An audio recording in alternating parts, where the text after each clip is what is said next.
Ratio and will increase hour production. వాళ్ళు పెంచుతారంటున్నారు, ఎందుకంటే almost 40% వరల్డ్ది ఉన్న గ్యాస్ ప్రొడక్షన్ ఖతార్ నుంచి వస్తుంది, కానీ మనకి ఎల్పిజితో సంబంధం లేదు. అది that is more of CNG and liquefied natural gas, ఎల్ఎన్జీస్.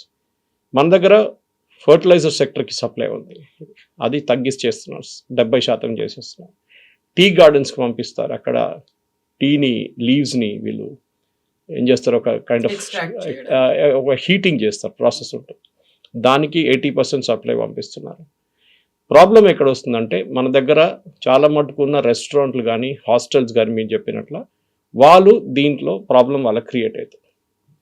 ఇప్పుడు చాలా దగ్గర మనం చూసుంటాం, ఈవెన్ ఇంక్లూడింగ్ మా అయ్యప్ప దేవస్థానం బొలారంలో కూడా we don't use cylinders much. కుకింగ్కి ఒక పార్ట్ యూజ్ చేస్తాం, కానీ చాలా మటుకు రైస్ కానీ మిగతాదంతా స్టీమ్ మీద నడుస్తుంది. ఇట్స్ స్టీమ్ బేస్డ్ కుకింగ్ ఉంటుంది.